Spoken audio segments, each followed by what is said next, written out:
ఇక్కడ 450 ఫ్యామిలీస్ దాకా ఉంటామండి. ఇంతమందిని కూల్చేసి ఇక్కడ గాంధీ సరోవర్ కట్టడం అనేది కరెక్ట్ కాదు.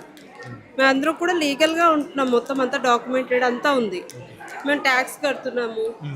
ఇన్ని కరెక్ట్ చేస్తున్నప్పుడు ఇలా చేస్తే గవర్నమెంట్ మీద ఉండే రెస్పెక్ట్ కూడా మాకు పోతుంది. మేము టైం టు టైం ట్యాక్స్ కట్టి అన్నీ చేస్తున్నాం కదా. 7 years నుంచి ఉంటున్నామండి.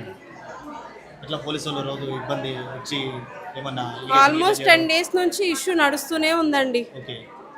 ఇక్కడంతా పెద్దవాళ్ళు ఉన్నారు. యాక్చువల్లీ ఇది ఎగ్జామ్స్ టైం, పిల్లలు ఎగ్జామ్స్ టైం, అంతా ఓల్డ్ ఏజ్ పీపుల్ ఉంటారు, హెల్త్ ఇష్యూస్ ఉంటాయి. ఇలా ఇంతమందిని ఇబ్బంది పెట్టడం అనేది కరెక్ట్ కాదు. అంటే ప్రాజెక్ట్స్ ఏమైనా చేపడితే అది ప్రజలకి ఫ్యూచర్కి ఉపయోగపడేలా ఉండాలి. ఇప్పుడు డ్యామ్ ఏదైనా కడుతున్నారు, సో అది అలాంటివన్నీ యూజ్ అవుతాయి. దీనివల్ల యూజ్ ఎవరికి ఉందో నాకైతే లేదు.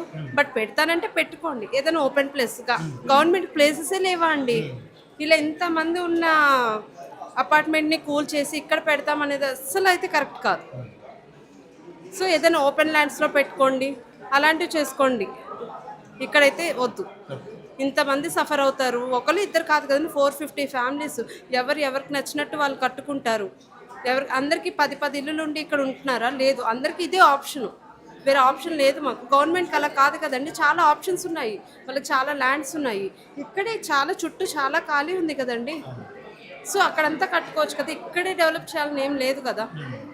సో కొంచెం మా ప్రార్థనలు కూడా విని ఆయన మనసు మార్చుకుంటే మేము హ్యాపీగా ఉంటాం, వాళ్ళు కూడా హ్యాపీగా ఉంటాం.